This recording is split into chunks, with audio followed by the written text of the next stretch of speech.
Good morning students. Commercial law ਦੇ ਵਿੱਚ ਸਾਡਾ ਚੈਪਟਰ ਚੱਲ ਰਿਹਾ ਏਜੰਸੀ ਔਰ ਕੱਲ ਅਸੀਂ ਆਪਣੇ ਲੈਕਚਰ ਦੇ ਵਿੱਚ ਡਿਸਕਸ ਕੀਤਾ ਸੀਗਾ ਕ੍ਰੀਏਸ਼ਨ ਆਫ ਏਜੰਸੀ, ਜਿਹਦੇ ਵਿੱਚ ਇੱਕ ਥਰਡ ਪੁਆਇੰਟ ਅਸੀਂ ਡਿਸਕਸ ਕੀਤਾ ਸੀ ਏਜੰਸੀ ਬਾय ਦ ਰੈਟੀਫਿਕੇਸ਼ਨ। ਏਜੰਸੀ ਬਾय ਦ ਰੈਟੀਫਿਕੇਸ਼ਨ ਕੀ ਹੁੰਦਾ ਆ ਕਿ ਏਜੰਟ ਦੇ ਜੋ ਵੀ ਐਕਟੀਵਿਟੀਜ਼ ਹੁੰਦੀਆਂ ਆ, ਏਜੰਟ ਜੋ ਵੀ ਐਕਟੀਵਿਟੀਜ਼ ਕਰਦਾ ਆ अपने ड्यूटीज़ ਨੂੰ डिस्चार्ज ਕਰਨ ਲਈ ਉਹ ਵਿਦਨ ਦਾ ਅਥਾਰਟੀ ਹੀ ਕਰਦਾ, ਅਥਾਰਟੀ ਦੇ ਵਿੱਚ ਰਹਿ ਕੇ ਹੀ ਕਰਦਾ ਆ, ਠੀਕ ਆ। ਔਰ ਉਹਨਾਂ ਸਾਰੀਆਂ ਐਕਟੀਵਿਟੀਜ਼ ਦੇ ਲਈ ਪ੍ਰਿੰਸੀਪਲ ਜਿਹੜਾ ਆ ਉਹ ਰਿਸਪੌਂਸੀਬਲ ਹੁੰਦਾ ਆ।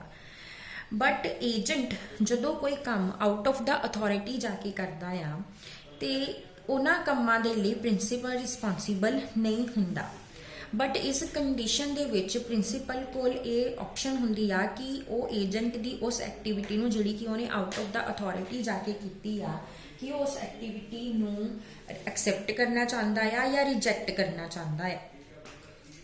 अगर प्रिंसीपल एजेंट दी उस एक्टिविटी नूं एक्सेप्ट कर लैंदा आ जिहड़ी कि उन्हें बिना किसी अथॉरिटी तो कीती आ, तां असीं ये मानते आ कि उन्हें उहदी उस एक्टिविटी नूं रैटीफाई कर दिता। और रैटिफिकेशन तो बाद एजेंट ने जो भी काम किया आ वो प्रिंसीपल का काम बन जाता है, तो प्रिंसीपल ओदी उस एक्टिविटीज़ दे लिए रिस्पॉन्सिबल हो जाता है, चाहे वो एक्टिविटी दे नाल ओनू लॉस हुंदा होवे जां ओनू बेनिफिट हुंदा होवे। सो एजेंसी ਇਹੋ जी ਜਿਹੜੀ ਏਜੰਸੀ ਆ ਉਹਨੂੰ ਅਸੀਂ post facto x post facto ਕਹਿੰਦੇ ਆ, क्योंकि ये अथॉरिटी ਜਿਹੜੀ ਉਹਨੂੰ मिली आ कॉन्ट्रैक्ट बनन तो बाद ओदी उस अथॉरिटी नूं रैटीफाई किया गया आ।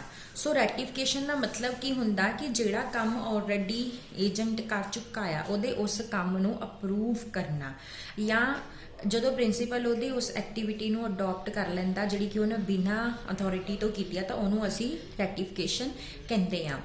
सो रैटीफिकेशन हमेशा उस जिस डेट नूं कीती जाती है वो किसी पिछली डेट दे नाल रिलेटिड हुंदी आ जिस डेट नूं एजेंट ने वो काम कीता हुंदा आ, ठीक आ। सो ये की आ कि किसी ओल्ड कॉन्ट्रैक्ट की अडॉप्शन आ। हुण ये जिहड़ी रैटीफिकेशन आ वैलिड रैटीफिकेशन दे कुछ एसेंशियल्स ने, जिहड़े कुछ कंडीशनस आ जिहड़ियां फुलफिल होणियां जरूरी आ। सब तो पहला तो ये है कि act must have been done on behalf of the person ratifying, कि ਜਿਹੜਾ ਪਰਸਨ ਰੈਟੀਫਾਈ ਕਰਦਾ ਪਿਆ ਆ ਐਕਟੀਵਿਟੀ ਨੂੰ ਉਹ ਉਸੇ ਐਕਟੀਵਿਟੀ ਨੂੰ ਰੈਟੀਫਾਈ ਕਰ ਸਕਦਾ ਜਿਹੜੀ ਕਿ ਉਹਦੇ ਬਿਹਾਫ ਤੇ ਕੀਤੀ ਗਈ ਆ। ਉਹ ਇਹੋ ਜਿਹੀ ਕੋਈ ਵੀ ਐਕਟੀਵਿਟੀ ਰੈਟੀਫਾਈ ਨਹੀਂ ਕਰ ਸਕਦਾ ਜਿਹੜੀ ਕਿ ਕਿਸੇ ਹੋਰ ਲਈ ਕੀਤੀ ਗਈ ਆ ਜਾਂ ਕਿਸੇ ਹੋਰ ਦੇ ਬਿਹਾਫ ਤੇ ਕੀਤੀ ਗਈ ਆ। ਸੋ ਪ੍ਰਿੰਸੀਪਲ ਸਿਰਫ ਉਹਨਾਂ ਐਕਟੀਵਿਟੀਜ਼ ਨੂੰ ਹੀ ਰੈਟੀਫਾਈ ਕਰ ਸਕਦਾ ਜਿਹੜੀਆਂ ਕਿ ਏਜੰਟ ਨੇ ਪ੍ਰਿੰਸੀਪਲ ਦੇ ਬਿਹਾਫ ਤੇ ਕੀਤੀਆਂ ਹੁੰਦੀਆਂ ਆ। Second, a principle must be in existence at the time of the act that is to be ratified। जिस काम नूं प्रिंसीपल ने रैटीफाई करना आ जदों वो काम किया गया सी उस वेले प्रिंसीपल का एग्जिस्ट होना जरूरी आ। जे उस टाइम ते प्रिंसीपल एग्जिस्ट नहीं करता सी तो फिर वो उस काम नूं रैटीफाई नहीं कर सकता। जिस तरह अगर असीं आपां किसी कंपनी की गल करते हैं कि जदों वो कंपनी हजे बनी नहीं सी, उहदी एग्जिस्टेंस तो पहला ही जो काम किया गया आ उन्हां कामां नूं कंपनी बनन तो बाद रैटीफाई नहीं कर सकती क्योंकि उस वेले एग्जिस्ट नहीं कर रही सी। उस तो बाद थर्ड पॉइंट आ ratifier should be competent to ratify the act. वो परसन जिहदे बिहाफ ते काम किया गया, ठीक आ, सिर्फ उहदे कोल ही कंट्रैक्चुअल कैपेसिटी हैगी आ। उस टाइम ते भी उहदे कोल कंट्रैक्चुअल कैपेसिटी होनी चाहिए है जदों काम किया गया, तो उस टाइम ते भी होनी चाहिए जदों उहनूं रैटीफाई कर रहा आ। सो अगर कोई परसन जिहड़ा कंपीटेंट नहीं आ कॉन्ट्रैक्ट नूं साइन करन दे लई वो कॉन्ट्रैक्ट नूं रैटीफाई भी नहीं कर सकता। सो एक माइनर जिहड़ा हैगा आ वो इस पोजीशन च नहीं हुंदा कि किसी नूं अथॉरिटी दे सके, सो वो उन्हां कामां नूं रैटीफाई भी नहीं कर सकदा हुंदा। नैक्सट आ transaction must have been subsisting at the time when it is ratified. जदों प्रिंसीपल ने एक्टिविटी नूं रैटीफाई करना आ वो एक्टिविटी उस वेले एग्जिस्ट करती होनी चाहिए आ। सो वैलिड रैटीफिकेशन लिए ये जरूरी आ कि ट्रांजैक्शन दी जिहड़ा है वो ट्रांजैक्शन उस टाइम ते एग्जिस्ट करती होवे जदों असीं उस ट्रांजैक्शन नूं अप्रूवल दे रहे हैं, ठीक है। उस तो बाद principal must have been signified his unconditional acceptance. Principal ने जो एक्ट नू एक्सैप्टेंस देनी आ वो अनकंडीशनली देनी आ। उस तो बाद रैटिफिकेशन मे बी एक्सप्रैस और इंप्लाइड। रैटिफिकेशन जी की जा रही है एक्सप्रैस भी हो सकती है बोल के या लिख के, या फिर इंप्लाइड भी हो सकती है जो कि ਉਹਦੇ प्रिंसीपल के कंडक्ट तो जी हैगी आ वो इंटरप्रेट की जा सकती आ। उस तो बाद नैक्सट पॉइंट आ ratification must have been made with the full knowledge of all material fact. Valid ratification दे लई ये जरूरी आ कि रैटिफायर नू सारे इंपॉर्टेंट फैक्ट की जिहड़ी आ नॉलेज होनी चाहिए आ। अगर उन्होंने उन्हां फैक्ट की नॉलेज नहीं आ तो फिर वो उन्हां एक्टिविटीज़ नू रैटिफाई भी नहीं कर सकता।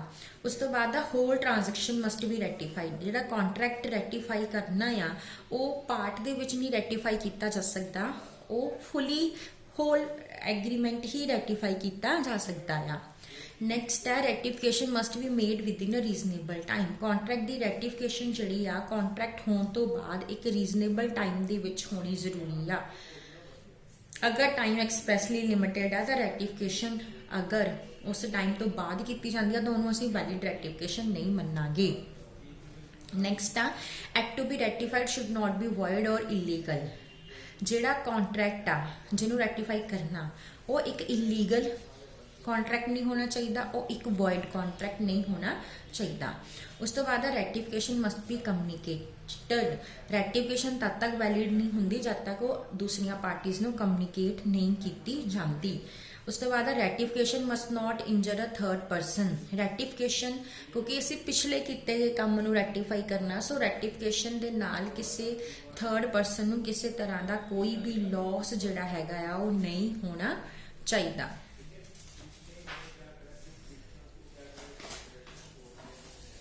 नैक्सट आ ratification relates back to the date of the act of agent. Ratification जिहड़ी हैगी आ वो एजेंट के पिछले किसी डेट के किए गए काम दे नाल रिलेटिड हुंदी आ। सो इहदा रैट्रोस्पैक्टिव इफैक्ट जिहड़ा आ हुंदा आ। उस तो बाद नैक्सट टॉपिक जिहड़ा असीं पढ़ना आ वो है छोटा जिहा एक ऑस्टेंसिबल और एपरेंट अथॉरिटी का टॉपिक। ऑस्टेंसिबल और एपरेंट अथॉरिटी एजेंट की वो अथॉरिटी हुंदी आ जिहड़ी कि दूसरियां नूं लगदी आ। ठीक आ, इनू असीं एक्चुअल अथॉरिटी दे नाल भी कोइंसाइड करते हैं। ऑस्टेंसिबल अथॉरिटी उन्हां सरकमस्टांसिस दे विच अराइज हो जाती आ जिन्हां सरकमस्टांसिस दे विच थर्ड पार्टी नूं किसी तरह की कोई मिसअंडरस्टैंडिंग हो जाती आ। सो एपरेंट अथॉरिटी जिहड़ी हैगी आ वो एक प्रिंसीपल द्वारा दिती गई अथॉरिटी हुंदी आ जिन्हों कि प्रिंसीपल दे रहा आ और प्रिंसीपल ने बाय स्टॉपल दिती आ। स्टॉपल का मतलब की है कि प्रिंसीपल जिहड़ा है वो बाद विच एजेंट की उस अथॉरिटी नूं डिनाई नहीं कर सकता। हुण जिस तरह इन्होंने एग्जाम्पल दी है कि अगर बोर्ड ऑफ डायरैक्टर जिहड़े आ किसी मैंबर नूं अपॉइंट कर लेंदे आ as a managing director and they invest him not only with the implied authority but also with the ostensible authority। so ਉਹਦੇ ਕੋਲ ostensible authority भी होएगी और सारे काम ਕਰਨ ਦੀ जो कि ਉਹਦੇ authority ਦੇ अंडर आंदे आ।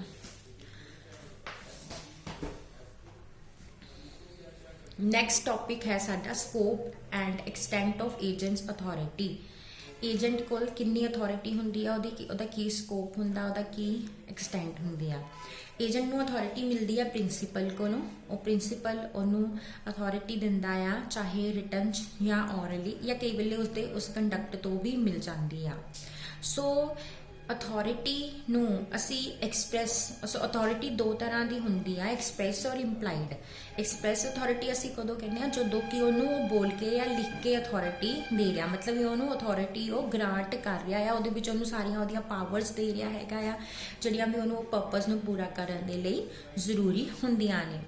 ठीक है, बट इंप्लाइड अथॉरिटी की हुंदी आ जिहड़ी कि केस सरकमस्टांसिस चों मिल जाती आ, सिचुएशनस करके हो जाती है, किसी पर्टिकुलर बिजनेस की यूजेज करके हो जाती आ। सो ये वो अथॉरिटी आ जिहड़ी कि प्रिंसीपल चाहता आ कि एजेंट को होनी चाहिए आ और जिहड़ी कि एजेंट नूं एक्चुअली ग्रांट नहीं की जाती।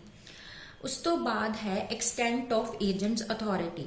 ਏਜੰਟਸ ਦੀ ਅਥਾਰਟੀ ਦੀ ਐਕਸਟੈਂਟ ਕੀ ਹੁੰਦੀ ਆ, ਇਹ ਡਿਪੈਂਡ ਕਰਦਾ ਆ ਕਿ ਕਿਸ ਤਰ੍ਹਾਂ ਦੇ ਬਿਜ਼ਨਸ ਜਾਂ ਐਕਟੀਵਿਟੀ ਲਈ ਉਹਨੂੰ ਅਪਾਇੰਟ ਕੀਤਾ ਗਿਆ ਆ। ਸੈਕਿੰਡ, ਉਸ ਬਿਜ਼ਨਸ ਦੇ ਨਾਲ ਉਸ ਬਿਜ਼ਨਸ ਨੂੰ ਪਰਫਾਰਮ ਕਰਨ ਦੇ ਲਈ ਕਿਹੜੀਆਂ ਥਿੰਗਸ ਨੇ ਜਿਹੜੀਆਂ ਕਿ ਕਰਨੀਆਂ ਪੈਣਗੀਆਂ। ਥਰਡ, ਉਸ ਬਿਜ਼ਨਸ ਦੇ ਕੀ ਯੂਜ਼ੇਜ ਔਰ ਕੀ ਕਸਟਮਸ ਹੈਗੇ ਆ। ਠੀਕ ਆ। ਸੋ ਇੱਕ ਏਜੰਟ ਜਿਹੜਾ ਆ ਉਹਦੇ ਕੋਲ ਉਨੀ ਹੀ ਅਥਾਰਟੀ ਹੁੰਦੀ ਆ ਜਿੰਨੀ ਕਿ ਉਹ ਇੱਕ ਲੌਫੁਲ ਕੰਮ ਨੂੰ ਕਰਨ ਲਈ ਉਹਦੇ ਕੋਲ ਹੋਣੀ ਚਾਹੀਦੀ ਆ। ਠੀਕ ਆ। ਸੋ ਅਗਰ ਇੱਕ ਏਜੰਟ ਨੂੰ ਕੋਈ ਪਰਟੀਕੂਲਰ ਕੰਮ ਦੇ ਦਿੱਤਾ ਗਿਆ ਕਰਨ ਨੂੰ, ਇਹਦਾ ਮਤਲਬ ਉਹਦੇ ਕੋਲੋਂ ਹਰ ਚੀਜ਼ ਕਰਨ ਦੀ ਅਥਾਰਟੀ ਆ ਜਿਹੜਾ ਕਿ ਉਸ ਕੰਮ ਨੂੰ ਪੂਰਾ ਕਰਨ ਦੇ ਲਈ ਉਹਨੂੰ ਕਰਨੀਆਂ ਪੈਣਗੀਆਂ। ਠੀਕ ਆ ਜੀ। ਹੁਣ ਅਸੀਂ ਜਿੱਦਾਂ ਕਿ ਮੈਂ ਤੁਹਾਨੂੰ ਹੁਣੇ ਦੱਸਿਆ ਗਿਆ, ਇਹਨੂੰ ਅਸੀਂ ਓਸਟੈਂਸੀਬਲ ਅਥਾਰਟੀ ਵੀ ਕਹਿੰਦੇ ਆ। ਜਿਹੜੀ ਅਥਾਰਟੀ ਉਹਨੂੰ ਮਿਲ ਜਾਂਦੀ ਆ ਕਿਉਂਕਿ ਉਹਨੂੰ ਇੱਕ ਕੰਮ ਦੇ ਦਿੱਤਾ ਗਿਆ ਕਿ ਤੂੰ ਆਹ ਕੰਮ ਕਰਨਾ ਆ, ਤਾਂ ਉਸ ਕੰਮ ਨੂੰ ਕਰਨ ਲਈ ਉਹਨੂੰ ਫਿਰ ਜੋ ਕੁਝ ਵੀ ਕਰਨਾ ਪਏਗਾ ਉਹ ਸਾਰੀਆਂ ਚੀਜ਼ਾਂ ਕਰਨ ਦੀ ਉਹਨੂੰ ਅਥਾਰਟੀ ਮਿਲ ਜਾਂਦੀ ਹੈ। ਇਹਨੂੰ ਅਸੀਂ ਓਸਟੈਂਸੀਬਲ ਅਥਾਰਟੀ ਵੀ ਕਹਿ ਦਿੰਦੇ ਆ, ਜਿਹੜੀ ਕਿ ਐਕਚੁਅਲ ਔਰ ਰੀਅਲ ਅਥਾਰਟੀ ਦੇ ਨਾਲੋਂ ਡਿਫਰੈਂਟ ਹੁੰਦੀ ਆ।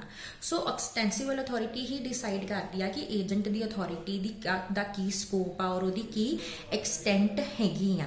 ਸੋ ਅਗਰ ਕੋਈ ਪਾਰਟਿਕੂਲਰ ਟ੍ਰਾਂਜੈਕਸ਼ਨ ਨੂੰ ਇਹੋ ਜਿਹੀ ਕਰ ਦਿੰਦਾ ਆ ਜਿਹੜੀ ਕਿ ਉਹਦੀ ਐਕਚੁਅਲ ਅਥਾਰਟੀ ਤੋਂ ਬਾਅਦ ਦੀ ਆ ਬਟ ਉਹਦੀ ਓਸਟੈਂਸੀਬਲ ਅਥਾਰਟੀ ਦੇ ਵਿੱਚ ਆ, ਸੋ ਉਸ ਟ੍ਰਾਂਜੈਕਸ਼ਨ ਲਈ ਪ੍ਰਿੰਸੀਪਲ ਜਿਹੜਾ ਆ ਬਾਈਂਡਿੰਗ ਹੋਏਗਾ। ਸੋ ਅਗਰ ਪ੍ਰਿੰਸੀਪਲ ਨੇ ਏਜੰਟ ਦੀ ਅਥਾਰਟੀ ਤੇ ਕੋਈ ਸੀਕ੍ਰੇਟ ਲਿਮਿਟੇਸ਼ਨ ਲਗਾਈ ਆ, ਉਹ ਥਰਡ ਪਾਰਟੀ ਜਿਹੜੀ ਹੈਗੀ ਆ ਉਹਦੇ ਨਾਲ ਜੋ ਏਜੰਟ ਨਾਲ ਡੀਲ ਕਰ ਰਹੀ ਉਹਨੂੰ ਇਹਦੇ ਨਾਲ ਕੋਈ ਵੀ ਇਫੈਕਟ ਨਹੀਂ ਹੋਏਗਾ। ਸੋ ਅਗਰ ਲੈਂਡਰ ਕੋਲ ਕੋਈ ਨੋਟਿਸ ਨਹੀਂ ਹੈਗਾ ਕਿ ਪ੍ਰਿੰਸੀਪਲ ਨੇ ਏਜੰਟਸ ਨੂੰ ਇਨਸਟਰਕਸ਼ਨ ਦਿੱਤੀਆਂ ਆ ਕਿ ਉਹ ਇੱਕ ਪਾਰਟਿਕੂਲਰ ਅਮਾਉਂਟ ਤੋਂ ਬਾਅਦ ਮਨੀ ਜਿਹੜੀ ਆ ਉਸ ਲੈਂਡਰ ਕੋਲੋਂ ਬੋਰੋ ਨਹੀਂ ਕਰੇਗਾ, ਸੋ ਉਸ ਕੇਸ ਦੇ ਵਿੱਚ ਅਗਰ ਉਹਨੂੰ ਨੋਟਿਸ ਨਹੀਂ ਆ ਤਾਂ ਪ੍ਰਿੰਸੀਪਲ ਕੋਲੋਂ ਪੂਰਾ ਅਮਾਉਂਟ ਰਿਕਵਰ ਕਰੇਗਾ, ਚਾਹੇ ਉਹ ਉਸ ਅਮਾਉਂਟ ਤੋਂ ਬਾਅਦ ਦਾ ਹੀ ਉਹਨੇ ਜਿਹੜਾ ਬੋਰੋ ਕੀਤਾ ਹੋਵੇ। ਸੋ ਏਜੰਟ ਦੀ ਅਥਾਰਟੀ ਦੀ ਵਿੱਚ ਕੀ ਆ ਜਾਂਦਾ, ਸਭ ਤੋਂ ਪਹਿਲਾਂ ਹਰ ਉਹ ਲੌਫੁਲ ਕੰਮ ਕਰਨਾ ਜਿਹੜਾ ਕਿ ਉਸ ਪਰਪਸ ਨੂੰ ਪੂਰਾ ਕਰਨ ਲਈ ਜ਼ਰੂਰੀ ਆ। ਸੈਕਿੰਡ, ਹਰ ਉਹ ਲੌਫੁਲ ਕੰਮ ਕਰਨਾ ਜਿਹੜਾ ਕਿ ਉਸ ਟ੍ਰੇਡ ਦੇ ਕਸਟਮਸ ਲਈ ਜਸਟੀਫਾਈਡ ਆ। ਔਰ ਥਰਡ, ਐਮਰਜੈਂਸੀ ਦੇ ਕੇਸ ਦੇ ਵਿੱਚ ਪ੍ਰਿੰਸੀਪਲ ਨੂੰ ਲਾਸ ਤੋਂ ਪ੍ਰੋਟੈਕਟ ਕਰਨ ਲਈ ਸਾਰੇ ਜਿਹੜੇ ਵੀ ਕੰਮ ਕਰਨੇ ਜ਼ਰੂਰੀ ਆ ਉਹ ਕਰਨੇ। ਨੈਕਸਟ ਆ what happen when the agent exceed his authority। ਅਗਰ ਉਹ ਆਪਣੀ ਅਥਾਰਟੀ ਤੋਂ ਬਾਹਰ ਜਾ ਕੇ ਕੁਝ ਕਰਦਾ ਆ ਤੇ ਫਿਰ ਕੀ ਉਹਦੇ ਦੁਆਰਾ ਉਸ ਜੋ ਕੰਮ ਕੀਤਾ ਗਿਆ ਜੋ ਕਿ ਅਥਾਰਟੀ ਤੋਂ ਬਾਹਰ ਜਾ ਕੇ ਕੀਤਾ ਗਿਆ, ਕਿ ਉਸ ਕੰਮ ਨੂੰ ਅਸੀਂ ਉਸ ਕੰਮ ਨਾਲੋਂ ਜਿਹੜਾ ਕਿ ਉਹ ਵਿਦਨ ਦਾ ਅਥਾਰਟੀ ਰਹਿ ਕੇ ਕਰਦਾ ਸੈਪਰੇਟ ਕਰ ਸਕਦੇ ਹਾਂ। ਜੇ ਕਰ ਸਕਦੇ ਹਾਂ ਤਾਂ ਪ੍ਰਿੰਸੀਪਲ ਸਿਰਫ ਉਸੇ ਕੰਮ ਲਈ ਹੀ ਰਿਸਪੌਂਸਿਬਲ ਹੋਏਗਾ ਜਿਹੜਾ ਕਿ ਉਹਨੇ ਵਿਦਨ ਦਾ ਅਥਾਰਟੀ ਕੀਤਾ ਹੈ। ਨੈਕਸਟ ਇੱਕ ਛੋਟਾ ਜਿਹਾ ਪੁਆਇੰਟ ਆ ਕਿ ਅਗਰ ਅਸੀਂ ਕਿਸੇ ਏਜੰਟ ਨੂੰ ਨੋਟਿਸ ਦਿੰਦੇ ਹਾਂ ਤਾਂ ਉਹਦੇ ਕੀ ਕੰਸੀਕੁਐਂਸਿਸ ਹੋਣਗੇ। ਅਗਰ ਅਸੀਂ ਕਿਸੇ ਏਜੰਟ ਨੂੰ ਕਿਸੇ ਪਰਸਨ ਦੇ ਕਿਸੇ ਏਜੰਟ ਨੂੰ ਕੋਈ ਇਨਫੋਰਮੇਸ਼ਨ ਦਿੰਦੇ ਆ ਜਾਂ ਕੋਈ ਨੋਟਿਸ ਦਿੰਦੇ ਆ ਤਾਂ ਉਹਨੂੰ ਇਸੇ ਤਰ੍ਹਾਂ ਟ੍ਰੀਟ ਕੀਤਾ ਜਾਊਗਾ ਕਿ ਜਿਸ ਤਰ੍ਹਾਂ ਇੱਕ ਪ੍ਰਿੰਸੀਪਲ ਨੂੰ ਇਨਫੋਰਮੇਸ਼ਨ ਦਿੱਤੀ ਗਈ ਆ ਜਾਂ ਨੋਟਿਸ ਦਿੱਤਾ ਗਿਆ ਆ। ਸੋ ਅੱਜ ਲਈ ਇੰਨਾ ਬਹੁਤ ਆ, ਬਾਕੀ ਅਸੀਂ ਆਪਣੇ ਨੈਕਸਟ ਲੈਕਚਰ ਡਿਸਕਸ ਕਰਾਂਗੇ। Thank you.